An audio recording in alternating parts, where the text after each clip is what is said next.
Olá, amados. Bom dia, graça e paz do Senhor Jesus. Hoje eu quero meditar com vocês numa passagem que está lá no livro de 1 Reis, no capítulo 19, acerca de uma parte da vida do ministério de Elias. Se você puder abrir a sua Bíblia juntamente comigo no livro de 1 Reis, no capítulo 19, nós vamos ler o capítulo todinho. É um capítulo até certo ponto extenso. Eu vou pedir a você que você preste bastante atenção comigo nesta passagem, nesse capítulo da vida do profeta Elias. E eu creio que Deus vai falar grandemente ao teu coração nesse dia. 1 Reis, capítulo 19, a partir do versículo 1, diz assim: Acabe fez saber a Jezabel tudo quanto Elias havia feito e como matara todos os profetas à espada. Então Jezabel mandou um mensageiro a Elias a dizer-lhe: Façam-me os deuses como lhes aprouver, se amanhã, a estas horas, não fizer eu a tua vida como fizeste a cada um deles. Temendo, pois, Elias, levantou-se para salvar a sua vida, se foi e chegou a Berseba, que pertence a Judá, e ali deixou o seu moço. Ele mesmo, porém, se foi ao deserto caminho de um dia, e veio e se assentou debaixo de um zimbro, e pediu para si a morte, e disse: Basta, toma agora, ó Senhor, a minha alma, pois não sou melhor do que meus pais. Deitou-se e dormiu debaixo do zimbro, e eis que um anjo tocou e lhe disse: Levanta-te e come. Olhou ele e viu junto à cabeceira um pão cozido sobre pedras em brasa e uma botija de água. Comeu, bebeu e tornou a dormir. Voltou segunda vez o anjo do Senhor, tocou e lhe disse: Levanta-te e come, porque o caminho te será sobremodo longo. Levantou-se, pois, comeu e bebeu, e com a força daquela comida caminhou 40 dias e 40 noites até Horebe, o monte de Deus. Ali entrou numa caverna onde passou a noite, e eis que lhe veio a palavra do Senhor e lhe disse: Que fazes aqui, Elias? E ele respondeu: Tenho sido zeloso pelo Senhor, Deus dos exércitos, porque os filhos de Israel deixaram a tua aliança, derribaram os teus altares e mataram os teus profetas à espada, e eu fiquei só e procuram tirar minha vida. Disse-lhe Deus: Sai e põe-te neste monte perante o Senhor. Eis que passava o Senhor, e um grande e forte vento fendia os montes e despedaçava as penhas diante do Senhor. Porém o Senhor não estava no vento. Depois do vento, um terremoto, mas o Senhor não estava no terremoto. Depois do terremoto, um fogo, mas o Senhor não estava no fogo. E depois do fogo, um cicio tranquilo e suave. Ouvindo Elias, envolveu o rosto no seu manto e, saindo, pôs-se à entrada da caverna. E eis que veio uma voz e lhe disse: Que fazes aqui, Elias? Ele respondeu: Tenho sido em extremo zeloso pelo Senhor, Deus dos exércitos, porque os filhos de Israel deixaram a tua aliança, derribaram os teus altares e mataram os teus profetas à espada. E eu fiquei só, e procuram tirar minha vida. Disse-lhe o Senhor: Vai, volta ao teu caminho para o deserto de Damasco, e chegando lá, unge a Hazael, rei da Síria. A Jeú, filho de Ninsi, ungirás rei sobre Israel, e também Eliseu, filho de Safate, de Abel-Meolá, ungirás profeta em teu lugar. Quem escapar à espada de Hazael, Jeú matará. Quem escapar à espada de Jeú, Eliseu matará. Também conservei em Israel 7.000, todos os joelhos que não se dobraram a Baal e toda a boca que o não beijou. Amados, é o seguinte: Elias, depois de ter desafiado os 450 profetas de Baal acerca de um holocausto que foi levantado a Deus, Deus operara um milagre tremendo sobre a vida de Elias em cima desse holocausto. E não somente isso, mas Elias foi um homem que chegou e orou diante de Deus, para que não chovesse em Israel, a mando dele por 3 anos e meio, e depois também de 3 anos e meio ele orou a Deus e a chuva voltou. E essa passagem ela está ali no capítulo anterior do livro de Reis.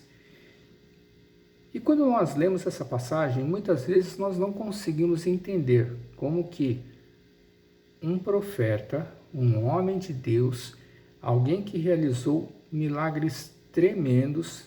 Se você for ler os poucos capítulos que contam sobre algumas coisas que Elias fez na sua vida, você vai ver que ele chegou até a ressuscitar uma criança. E nós muitas vezes não conseguimos entender o porquê Elias foi tomado de pavor, de pânico, desespero. Ele fugiu de Jezabel, uma mulher que nem servia a Deus, uma mulher que era, de uma outra nação, adorava outros deuses. Ela, quando se casou com Acabe, fez com que a idolatria, fez com que a nação inteirinha deixasse de adorar a Deus, deixasse de servir. Tanto é que Elias ele chegou e falou, no seu clamor a Deus, sabe, que os filhos de Israel deixaram a sua aliança, derrubaram seus altares, mataram os profetas à espada, e ele falou que ele estava só naquela nação, o único profeta, o único mensageiro de Deus, a única pessoa que ele achava, que existia naquele país, que ainda servia a Deus. Elias, nesse capítulo, ele foi tomado de um pânico enorme, que ele fugiu da presença dessa mulher, depois de ter operado um milagre tremendo, maravilhoso, diante da presença de Deus, para que todo o povo pudesse ver lá em Israel. Chegou a pedir a sua morte. Elias, ele chegou e falou: nossa, Senhor, toma minha alma, porque eu não sou melhor do que ninguém, não sou melhor do que meus pais. E muitas vezes no meio da aflição, muitas vezes no meio do desespero, muitas vezes no meio da aflição, nós esquecemos de algumas coisas das quais Deus, Ele sempre falou e mostrou para as nossas vidas. A primeira coisa que nós não podemos esquecer nunca, em nada, em nenhuma situação: Deus é soberano em todas as coisas. Tudo que está acontecendo no mundo, tudo que está acontecendo, sabe, ao nosso redor, à nossa volta, tudo que acontece com a nossa própria vida, sabe, nós não podemos esquecer de nada, que Deus, Ele é soberano. Deus é o Criador, Deus é o sustentador do universo, Deus é aquele que tem no controle das suas mãos todas as coisas. Ele é onisciente, Ele é onipresente, Ele é onipotente. Deus sabe e tem ciência de tudo que acontece, tudo que se passa nessa vida.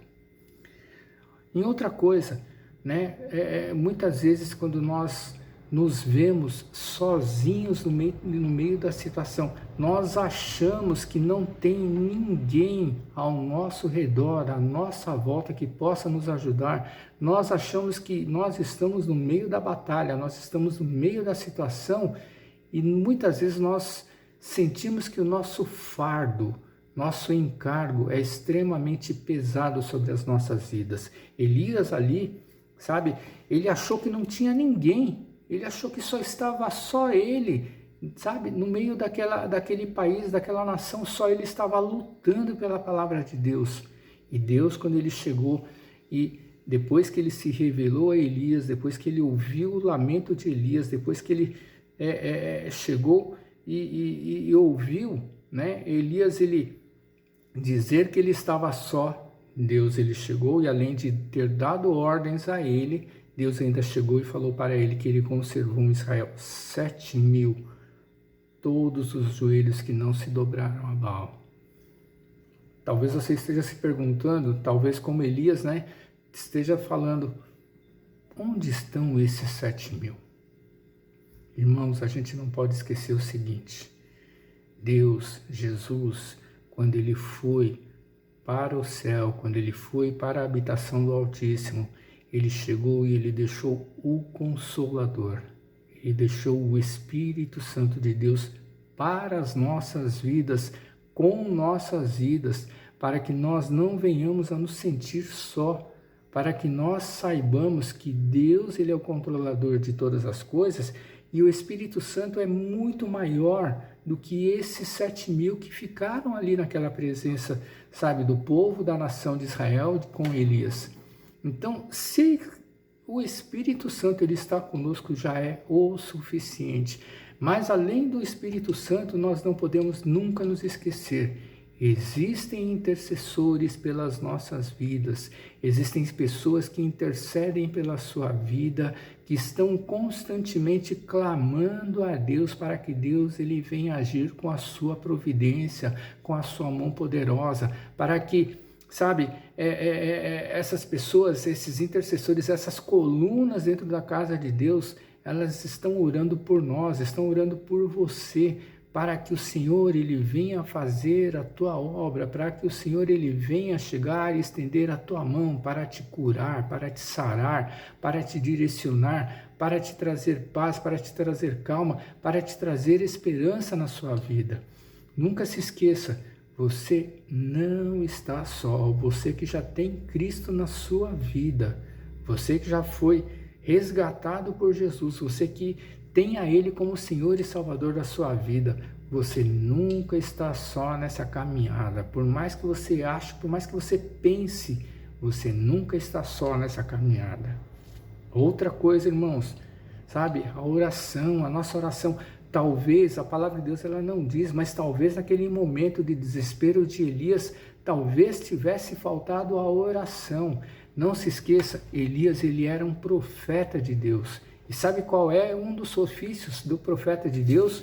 É orar sempre, constantemente, estar orando e falando com Deus. Lembre-se do caso de Daniel. Daniel orava a Deus 3 vezes por dia. Mas você pode pensar, 3 vezes por dia era pouco. A gente ouve falar de irmãos e homens e mulheres de Deus que chegam e oram por horas seguidas sem parar, que ficam, sabe, a maior parte do dia, às vezes, orando a Deus sem parar incessantemente.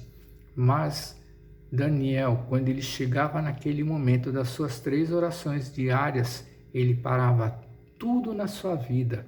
Ele não fazia e não pensava em mais nada. Ele chegava e dobrava os seus joelhos, se desligava de tudo e falava com Deus. Será que você tem feito a sua oração diária a Deus dessa maneira? Será que nós fazemos a nossa oração diária como Jesus ele chegou e falou: quando você quiser entrar na intimidade de Deus, feche-se, tranque no seu quarto, vá no seu cantinho, escuro, separado de tudo e de todos, sem barulho nenhum, sem nada externo que possa interferir na sua comunhão com Deus, e comece a falar com o Senhor. Será que nós fazemos isso no nosso dia a dia? Talvez, nesse momento de desespero de Elias ele tivesse se esquecido desse detalhe. Não se esqueçam, ele era um homem que fez milagres e maravilhas pela mão poderosa de Deus lá no passado. Talvez ele se achasse o cara, talvez ele se achasse aquele, sabe, que era praticamente invencível. Mas no momento em que aquela mulher ela chegou e falou que ia persegui-lo para matá-lo, nesse momento ele foi tomado de fraqueza. E será que nesse momento ele estava orando? Dentro da nossa oração, a gente não pode esquecer de uma coisa: estamos vivendo um tempo tão difícil, estamos vivendo uma situação incomum no mundo inteiro, na nossa vida, na nossa nação, em qualquer lugar onde você vai, onde você só ouve falar da Covid, onde você só ouve falar da desgraça, onde você só ouve falar da miséria, onde você só ouve falar, sabe, dessa situação em que está deixando cada vez mais pessoas enfermas, em que está matando muita gente. Nunca morreu tanta gente em toda a história da humanidade como está morrendo hoje, com uma facilidade tão grande. Uma pessoa ela chega e fica enferma hoje, dali a alguns dias ela fica entre a vida e a morte, e a maioria, uma grande parte dessa população que fica enferma, ela morre, ela chega e falece, sem conseguir lutar, sem conseguir até receber uma oração. Antigamente, a gente chegava e quando alguém estava enfermo, quando alguém estava à beira da morte, quando alguém estava internado, era comum que os irmãos eles pudessem ir para o hospital. Eles tinham praticamente livre acesso de chegar e entrar, sabe, nos quartos, nas pessoas, para poder orar, para poder levar uma palavra de esperança, para poder chegar ali e levar uma palavra de salvação, a palavra de Cristo. E se aquela pessoa ela aceitasse a Jesus naquela hora com fé, ela estava salva. Hoje é impossível fazer isso aí por causa da amplitude que essa doença tem, aonde a pessoa, a partir do momento que é detectada a enfermidade, ela fica completamente isolada e mais ninguém da sua família, mais ninguém de fora consegue chegar e nem ao menos ver. Quantas pessoas não perderam seus familiares sem poder chegar e poder olhar para os seus últimos momentos de vida, sem poder tocar a pessoa, mesmo depois que a pessoa falece, a pessoa vem a morrer. Ninguém mais pode chegar, não existe nem velório, não existe nem uma forma da família poder se despedir do corpo naquele momento. Então essa doença ela é tão séria que desde o momento em que ela ataca, ela faz com que todos se separem, ela faz com que ninguém mais tenha acesso àquela pessoa, se nem, que não sejam os profissionais de saúde, e olha lá, sabe? Então a nossa oração, sabe, muitas vezes nós estamos orando, nós estamos clamando a Deus, nós estamos pedindo socorro, estamos pedindo solução a Deus, e você não está fazendo errado, nós não estamos fazendo nada de errado com a nossa oração, só que nas nossas orações não é somente isso. A nossa oração, ela tem que ser recheada de agradecimento a Deus. Por que você tem que agradecer a Deus, irmãos? Por mais um dia de vida, por mais um momento que você tem, sabe, a oportunidade de poder estar batalhando, de poder estar lutando não somente pela tua vida, mas pela vida de outras pessoas, sabe, pela oportunidade que você tem de você estar em pé, mesmo tendo toda essa dificuldade, mesmo você tendo a sua saúde debilitada. Mas, irmãos, existem pessoas que estão em piores condições do que a nossa, existem pessoas que elas estão numa situação, numa condição extremamente ruim, e muitas vezes nós ficamos reclamando da nossa própria vida, da nossa própria condição, e a nossa oração, sabe, em primeiro lugar nós temos que chegar e reconhecer a grandeza de Deus sobre a nossa vida, nós temos que louvar, nós temos que engrandecer, nós temos que adorar a Deus nas nossas orações, sabe, como Jesus ele ensinou, sabe, Pai nosso que estás no céu, santificado é o teu nome, o Senhor que é o Criador de todas as coisas, a Ti nós rendemos toda a glória ao Senhor. O Senhor é o único que é digno de receber toda a glorificação, toda a exaltação, sabe? Tudo aquilo que nós temos do melhor, sabe? Nós temos que chegar e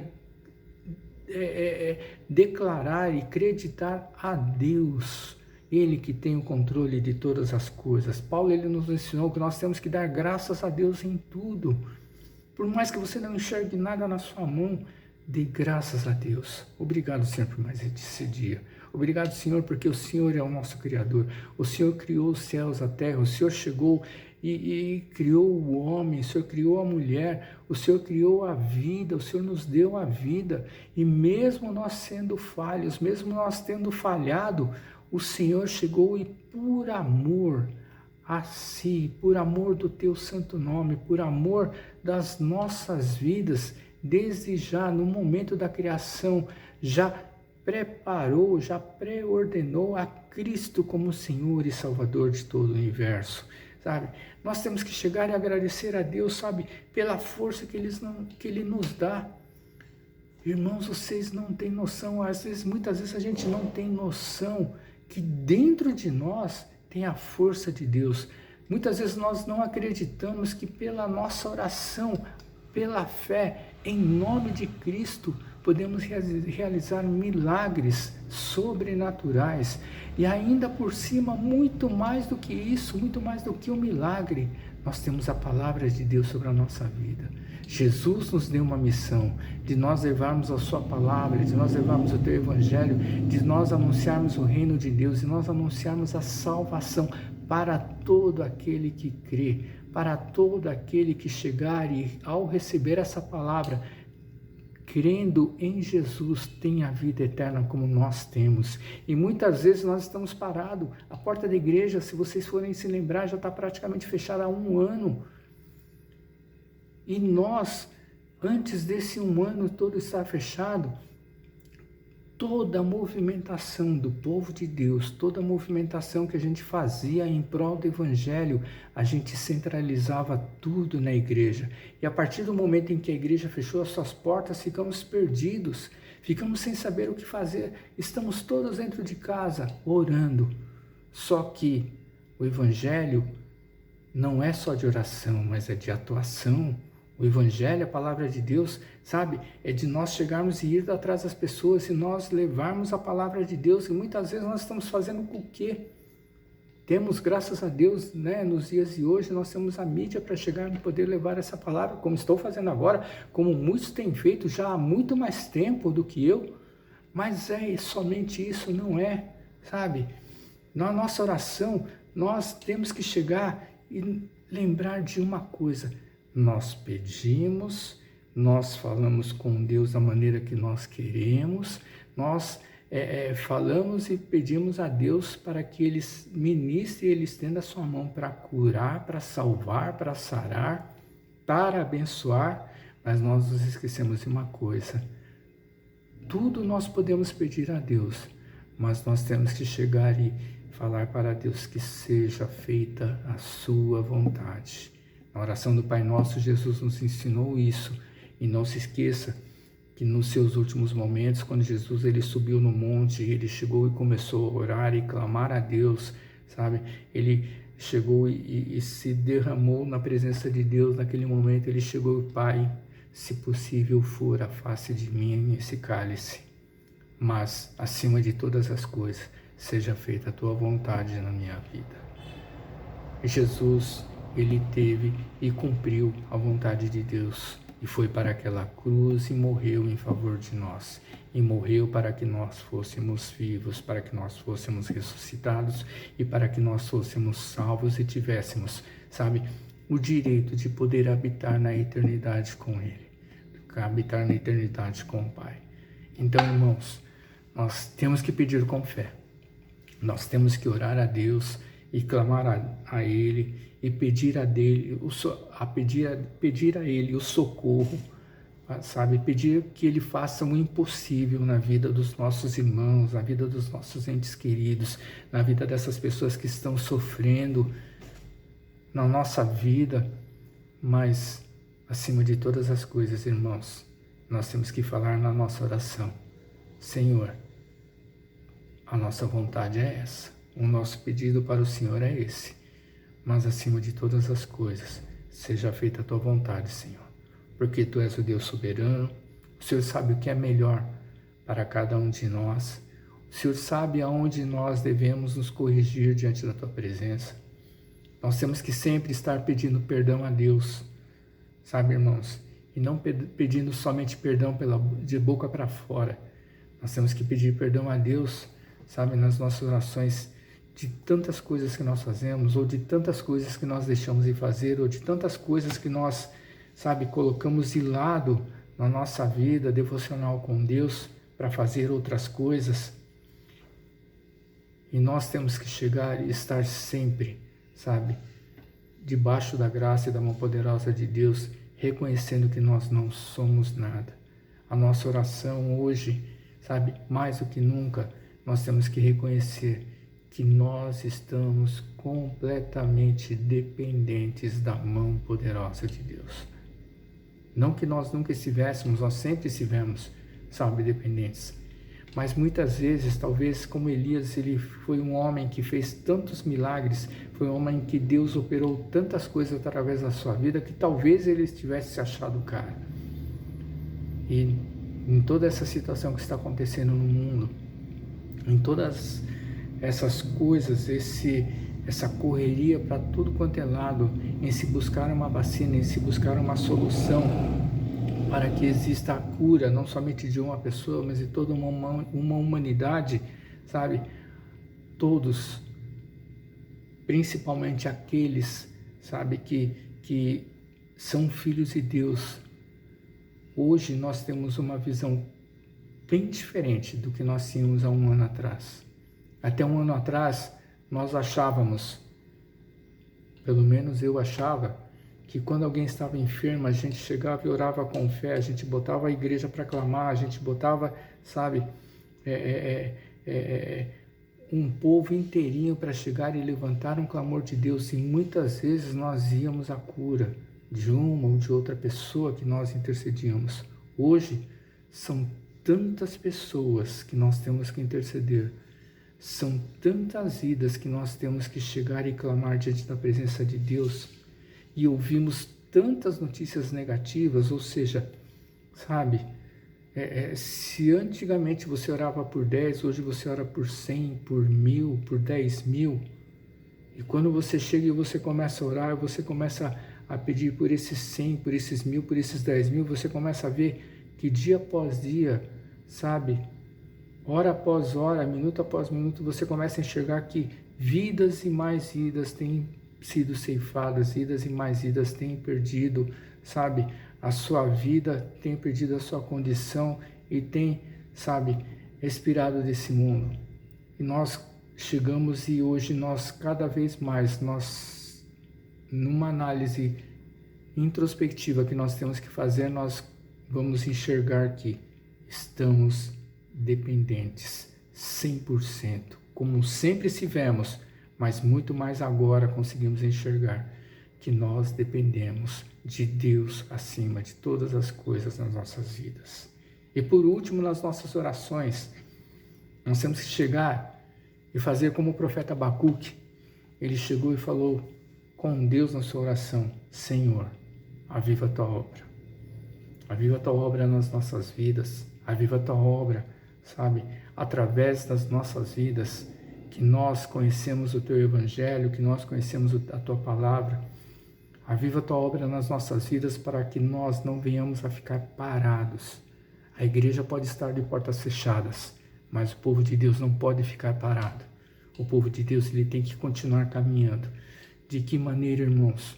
Muitas vezes nós não sabemos de que maneira, mas nós temos o Espírito Santo dentro de nós, para que ele venha nos avivar, para que ele venha fazer com que nós não fiquemos parados aonde nós estamos fechados dentro das nossas casas, mas para que nós nos mobilizemos, para que nós venhamos a levar uma palavra de Deus. Nós temos as redes sociais, nós temos várias maneiras de nos comunicar com as pessoas, com os nossos irmãos, que não seja presencialmente, mas não podemos, sabe, fazer as coisas de maneira superficial. Mas quando você tiver que evangelizar, quando você tiver que levar uma palavra para alguém, seja específico, não jogue num grupo, mas jogue pessoalmente para uma pessoa, para uma vida, especificamente para ela, para que ela venha a saber, para que ela venha a enxergar que você está orando por ela, que você está levando uma palavra de consolo, de esperança, de fé, uma palavra de amor, uma palavra de salvação e de libertação em Cristo Jesus para a vida dela. E se mesmo ainda assim não vier a acontecer o milagre de Deus, sabe, faça com que essa pessoa, ela tenha certeza de que se ela tiver Cristo na sua vida, ela pode partir desse mundo, mas ela com certeza já vai estar adentrando na eternidade, um lugar que Jesus ele tem preparado para todos nós, para até o dia que ele voltar e levar o seu povo para a sua glória. Então não fique parado, irmãos. Nós não devemos ficar parados. Essa palavra não é só para você, mas é principalmente para mim que estou falando, sabe?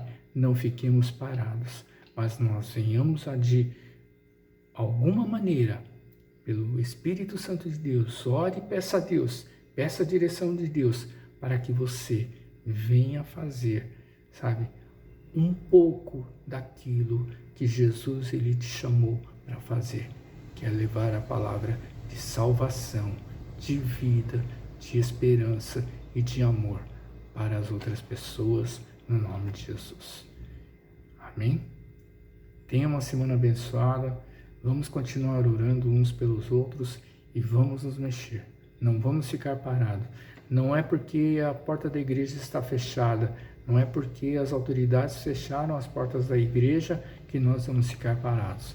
Vamos nos mobilizar para que essa palavra ela venha a chegar no coração das outras pessoas, no nome de Jesus. Amém. Uma boa semana no nome de Jesus. Amém, irmãos.